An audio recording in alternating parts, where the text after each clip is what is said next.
என்ன பார்த்தீங்களா? இது பிரச்சனை தீர்வு ஆயிடுச்சிங்களா? அது எனக்கு உடல்நலம் ரொம்ப கடுமையாக பாதிக்கப்பட்டிருக்கு. அது உடல்நலம் ரொம்ப கடுமையான பாதிப்பு. இப்போ ஒரு வாரமாக மருத்துவமனையில், அப்போ வானகர் அப்பல்லோ மருத்துவமனையில் அது நிறைய சிறப்பு மருத்துவர்கள்லாம் எம்ஆர்ஐ ஸ்கேனு, சிடி ஸ்கேனு அதெல்லாம் எடுத்து பார்த்தாங்க. இதில் நிறைய பிரச்சனைகள் இருக்குது. அதனுடைய விளைவு என்னென்னா, ஏற்கனவே பாதிப்பு இருந்திருக்கு, அது சரியாக கவனிக்கலை. இப்போ ஏற்பட்ட மன அழுத்தம், டாக்டர் கேட்டால் ஸ்ட்ரெஸ்ஸு, அதனால் இருதய பிரச்சனை, நுரையீரல் பிரச்சனை, இந்த முதுகுத்தண்டு பிரச்சனை, நிறைய பிரச்சனைகள் இருக்குது. அது தொடர்ந்து சிகிச்சை எடுக்கணும், ஓய்வு எடுக்கணும்னு மருத்துவர்கள் சொல்லியிருக்கிறாங்க. இது இந்த வாரம் ஒரு வாரம், போன வாரமும் சிகிச்சை எடுத்தேன். சிகிச்சை முடிந்தால் வீட்டுக்கு வந்துட்டு மறுபடியும் மருத்துவமனை போகணும். இதில் ஐயா வந்து பார்த்தாங்க, மறுபடியும் வரணுன்னு சொன்னதுனால வந்திருக்கிறேன். இப்போ ஐயாவை பார்க்க போகிறேன். செல்வ பெருந்தகை வந்து நேற்று வந்து ஐயாவை பார்த்தாரு. உங்களையும் அன்றைக்கி அங்கே பார்த்துட்டு வந்தார். ஒரு நேரத்துக்கு மேலே பேசினாங்க. நேற்று வந்து டாக்டர் ஐயாவை பார்த்து ஒரு 1/2 மணி நேரம் பேசிக்கிறாங்க. காங்கிரஸ் கூட்டில் வந்து பாமக ஏன்னா ஜாயின் பண்ணுவாங்க, அது மாதிரி எதுக்காக வந்து கூட்டணி சம்மந்தமாக எதனா பேசினாங்களா? இது கூட்டணி பேசுகிறது இப்போ பேசுகிறதில்ல. கூட்டணி பேசுகிறதுன்னு சொன்னால் எங்கள் மருத்துவர் ஐயாவும் சென்னையா மருத்துவர் அன்புமணியும் சேர்ந்து முடிவெடுத்து அதுக்கு பிறகு பேசுகிறது தான் கூட்டணி. இப்போ யார் வேணாலும் யாரையும் சந்திக்கலாம். இது ஒரு மரியாதை நிமித்தமாக சந்திக்கிறது அல்லது ஒரு ஆர்வத்தோடு சந்திக்கிறது, இருக்கிற குழப்பமான சூழ்நிலையில் சந்திக்கலான்னு தவிர இது கூட்டணி சந்திப்புன்னு சொல்ல முடியாது. இப்போ பாரு, ரொம்ப மோசமாக இப்போது நான் மருத்துவமனையில் இருக்கிறேன். இந்த பிரச்சனையில் இப்போ 20க்கும் மேற்பட்டிருக்கிற அந்த கருத்து மாறுபாடு, அது ஒரு சின்ன சறுக்கல், அது சரியாயிடுன்னு சொல்கிறோம். ஆனால் நீண்ட நாள் இழுத்துக்கிட்டே போகிறதுனால எனக்கெல்லாம் இருக்கிற மனவேதனை சொல்ல முடியாது.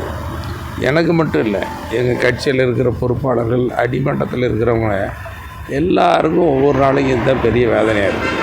ரொம்ப வேதனைப்படும் பொருளாக இன்றைக்கி எல்லோரும் வேதனையில் இருக்கிறான். இதிலேருந்து மீண்டு வரணுங்கிறது தான் எங்கள் ஆசை.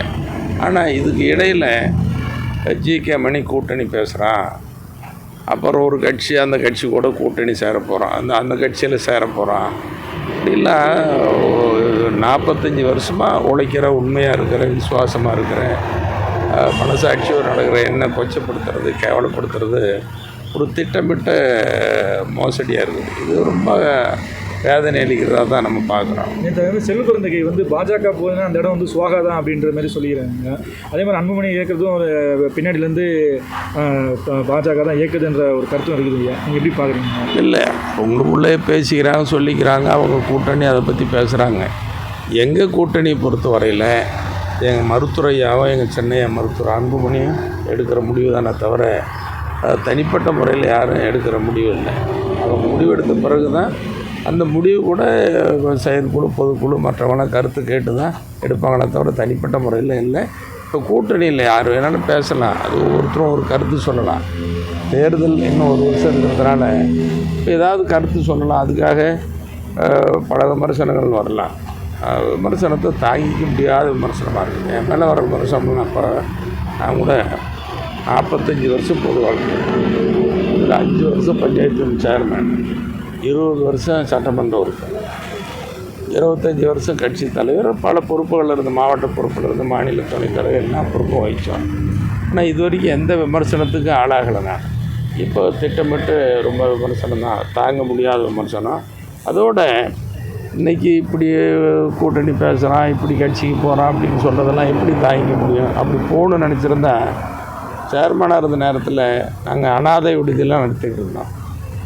அதை பார்த்துட்டு எம்ஜிஆர் அழைச்சி ரொம்ப பிடிக்கான அனாதை விடுதி நடத்துறது பிடிக்கும், நீ கழகத்தில் இணைஞ்சிரு, சட்டமன்ற உறுப்பினர் வாய்ப்பு, அடுத்த அமைச்சர் வாய்ப்பு, இப்போ வந்து வாரிய தலைவர் கொடுக்குறோம், எவ்வளோ பணம், எல்லாம் பேசினார். அப்படி ஒரு தலைவர் சொன்னதை பார்க்கவே முடியாது. இன்னும் சொல்லப்போனால் எங்கள் மருத்துவரையா தான் எனக்கு ரொம்ப உயிர் மூச்சு. மருத்துவரையா தான், அதுக்கு மேலே ஒன்றும் இல்லை. ஆனால் மருத்துவரையாவை கடந்து எம்ஜிஆர் மாதிரி சொன்ன தலைவர் பாருங்கள். அதையும் தாண்டி சட்டமன்ற தேர்தலில் திமுகவுக்கு பெரும்பான்மை இல்லை. அப்போது தேர்வு முடிவுலாம் வந்துக்கிட்டே இருக்குது. இப்போ கலைஞர் சொல்கிறாரு, மணியை நீங்கள் மருத்துவரையாக்கிட்ட சொல்லி ஆதரவு கடிதம் கொடுக்கணும், நீங்கள் துணை முதலமைச்சர் ஆக்கிடலான்னு சொல்லி சொல்கிறாரு. நாங்கள் அதெல்லாம் வேண்டாண்ணா, அந்த மாதிரிலாம் வேண்டாம், நாங்கள் திமுகவோட கூட்டணி நிபந்தனையற்ற ஆதரவு கொடுப்போம், மருத்துவரையா கடிதம் கொடுப்பாருன்னு சொல்லி அதெல்லாம் கூட நாங்கள் தட்டி கழிச்சோம்.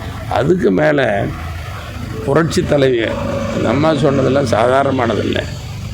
அப்போ நீ சட்டமன்றத்துலேயும் வெளியில் எனக்கு எதிராக நீங்கள் பேசினா கூட என் மனசு நோகாமல், என் மனசு புண்பட முடியாது இல்லாமல் நாகரிகமாக நயமான வார்த்தையில் போட்டு பேசுகிறீங்க. அது உங்களுக்கு இருக்கிற சிறப்பு. ஆனால் நீங்கள் இருக்க வேண்டிய கட்சி அது இல்லை. நீங்கள் வந்துடுங்க, என் கட்சியில் உங்களை நல்ல நிலையில் எப்படி வச்சுருக்கணும் வச்சுருக்கணும், உங்கள் பண்பு உங்கள் நடவடிக்கைலாம் எனக்கு ரொம்ப பிடிக்குன்னு சொன்னாங்க. நான் போகலை.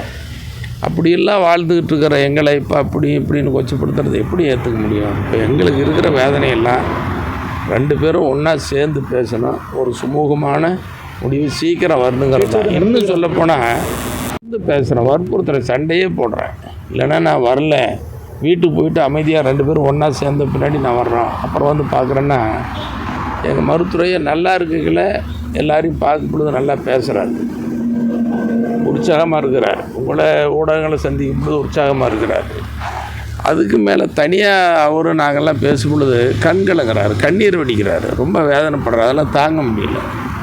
இந்த வயசில் அவரை இன்னும் பார்த்திங்கன்னா ஊடக பேரவையில் சமூக வலைதளத்தில் சில பதிவுகள் வந்து அவரை கொச்சப்படுத்துகிற மாதிரி, மருத்துவரையாவை ரொம்ப கொச்சப்படுத்துகிற, அவமானப்படுத்துகிற, அவர் தலைகுனி வைக்கிற சில செய்திகள்லாம் வருது. இதுக்காக அவர் இத்தனை வருஷமாக அந்த சமுதாயத்துக்கு, நாட்டுக்கு, மக்களுக்கு உழைக்கிறார். இந்த செய்தி போடுறதுல யாருக்கு என்ன லாபம் வருது? அதனால் ரொம்ப எங்கள் ஊடக பேரவை அல்லது மற்ற சமூக வலைதளங்களில் செய்தி போடுறவங்களாம் ரொம்ப அன்பாக பாசத்தோடு கேட்டுக்கிறது எல்லாமே, சமூக வலைதளங்களில் எங்கள் ஐயாவை பற்றி எந்த செய்தியும் தரக்குறைவாக அல்லது அவமரியாதையாக போடாதீங்க. அதே மாதிரி எங்கள் சின்னையா மருத்துவர் அன்புமணி அவரை பற்றியும் போடாதீங்க, கட்சியை பற்றியும் போடாதீங்க. ஆக்கப்பூர்வமாக நல்ல செய்திகளை போடுங்க, ஒருங்கிணைக்கிறதுக்கு உண்டான செய்தி போடுங்கன்னு சொல்லி உங்கள் வாயிலாகவும் எல்லாரையும் நான் தெரிவித்தேன். ஊடக பேரவை வந்து மீட்டிங் வந்து பனையூரில் நடந்துட்டு இருக்குது. தொடர்ந்து அன்புமணி அண்ணன் வந்து இப்போ நேற்று கூட பார்த்தீங்கன்னா விழுப்புரம் வடக்கு கிழக்கு மாவட்ட செயலராக மாற்றிருக்கிறாங்க, மாவட்ட செயலர் மாவட்ட தலைவரும் மாற்றிருக்கிறாங்க. தொடர்ந்து மோதல் வந்து எப்போ ஒரு முற்றுப்புள்ளி வேறு என்ன இது என்னுடைய தனிப்பட்ட கருத்து. இது கட்சி கருத்தாவோ எங்கள் மருத்துவரையா கருத்தாவோ எங்கள் சென்னை அன்புமணி கருத்தாவோ நான் சொல்லலை. என்னுடைய தனிப்பட்ட கருத்து, இப்படி பொறுப்பாளர்களை மாற்றுவது மீண்டும் போடுவது என்பது கட்சி வளர்ச்சிக்கு ஏற்றதல்ல. இது ஒரு நல்ல தீர்வாக அமையாது. ஒன்றுபடணும், பொறுப்பாளர்லாம் உற்சாகப்படுத்தணும், ஊக்கப்படுத்தணும், பழைய நிலைமைக்கு வரணுங்கிறது தான் என்னுடைய தனிப்பட்ட விருப்ப ஆசை. இன்னும் சொல்லப்போனால் எங்கள் ஐயாவை ரொம்ப அதிக அளவில் மதிக்கிறோம். அதே மாதிரி தான் இன்றைக்கு வரைக்கும், அன்னையிலேருந்து இன்றைக்கி வரைக்கும் எப்போவுமே எங்கள் சென்னை அன்புமணி பற்றி எந்த வகையிலையும் நான் குறைச்சி பேசுனதில் குறைச்சி மதிப்பிட்டதும் இல்லை. அவர் மாநிலங்களவை உறுப்பினராக ராஜ்யசபா எம்பியாக வருது கூட்டணியில் நான் தான் பேசி சீட்டு வாங்கிட்டு வந்து எங்கள் ஐயா சத்தியத்தை மீறக்கூடாதுன்னு இருந்தார். எவ்வளோலாம் அவர்கிட்ட சண்டை போட்டு மத்திய அமைச்சராக முயற்சி எடுத்தோம். தொடர்ந்து அவரை முதலமைச்சராக்கிறதுக்கு நாங்களாம் முயற்சி பண்ணங்கிறது எல்லாருக்குமே தெரியும். அப்படி இருக்கிற நிலையில் இப்போ நாங்கள் போய் மாறுபட்டால் சிந்திப்போம், செய்வோம். அதெல்லாம் ஊடக நண்பர்கள், எங்கள் சமூக வலைதளங்களில் செய்தி போடுறவங்க யாரை பற்றியும் குறைவாக செய்தி போடக்கூடாது, அது நல்லதில்லை. செய்திகளை உடனுக்குடன் தெரிந்து கொள்ள உடனே சப்ஸ்கிரைப் பண்ணுங்க.